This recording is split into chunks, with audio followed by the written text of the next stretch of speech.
नमस्कार मंडळी. श्री स्वामी समर्थ. मंडळी, श्री स्वामी समर्थ, जय जय स्वामी समर्थ या मंत्राचा जप जर आपण केला तर आपण प्रत्येक दोषातून मुक्त होतो.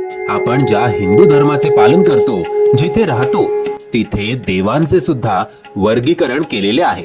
हे वर्गीकरण म्हणजे अ, ब, क, ड. स्वामी समर्थ महाराज यापैकी अ वर्गातील देव आहेत. अ वर्ग म्हणजे प्रत्यक्ष परब्रह्म स्वरूप. स्वामी समर्थ महाराज हे अख्ख्या विश्वाचे राजे आहेत. अनंत कोटी ब्रह्मांड नायक आहेत. राजाधिराज योगी सिद्ध पुरुष आहेत. त्यामुळे त्यांना शरण जाण्यासाठी सुद्धा मुजरा पद्धत अनुसरली जाते. मुजरा करणे ही पद्धत म्हणजेच स्वामींना शरण जाणे. अशा महान देवाला शरण गेल्याने आपल्यातील दोष नाहीसे होतात. आपला अहंकार पळून जातो आणि उरतो तो फक्त भक्तिभाव आणि आध्यात्मिक आनंद. आपल्यातील अनेक स्वामी भक्तांना स्वामी स्वयं दर्शन देत असतात.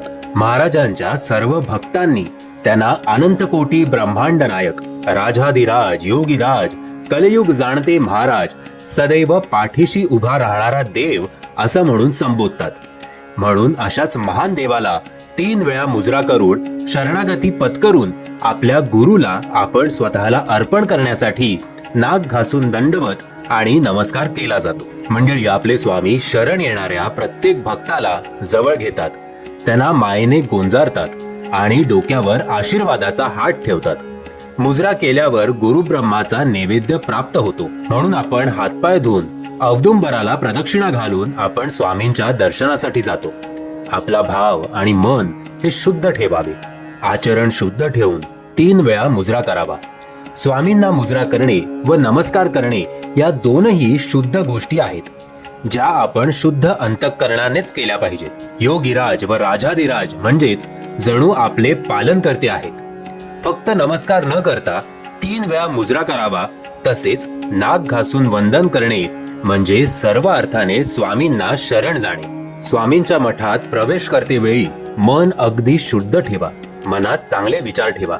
त्यासाठी स्वामींचा अखंड जयघोष करा. मनातल्या मनात स्वामींच्या मंत्राचा जप करा. स्वामींच्या अथांग रूपाचे चिंतन करा, म्हणजे तुमचे मन शांत होईल.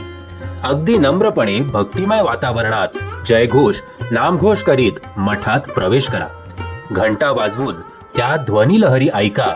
त्यामुळे आपल्या शरीरातील सक्रिय असलेली चक्र संतुलित होतात. हीच सात्विक ऊर्जा घेऊन स्वामींच्या समोरून नमस्कार न करता स्वामींच्या फोटोच्या उजव्या बाजूला उभं राहून नमस्कार करावा. नमस्कार करताना स्वामींच्या फोटोमधून येणारी तेजस्विनी किरणे, सात्विक लहरींचा अनुभव घ्यावा आणि संपूर्ण मनाने स्वामींना शरण जावे. प्रदक्षिणा घालताना तिथली कंपन अनुभवावी. त्यामुळे तुमच्यातली सर्व नकारात्मक ऊर्जा नाहीशी होईल. मंदिरातील तीर्थप्रसाद हा आवर्जून घ्यावा. त्यामुळे तुमचे मानसिक स्वास्थ्य नेहमी चांगले राहील. तसेच स्वामी हे कोणत्या ना कोणत्या रूपाने आपल्या पाठीशी उभे राहतात. पण स्वामींना पाहण्यासाठी तशी दृष्टी सुद्धा असायला हवी, बरं का मंडळी. मी आशा करतो की स्वामींना कुठल्या प्रकारे शरण जावं, त्यांना कुठल्या प्रकारे मुजरा करावा, कसं आपण सर्वस्वीपणे त्यांच्या शरण जावं, हे तुम्हाला थोडक्यात या व्हिडिओच्या मार्फत काही याबद्दल माहिती मिळाली असेल. श्री स्वामी समर्थ.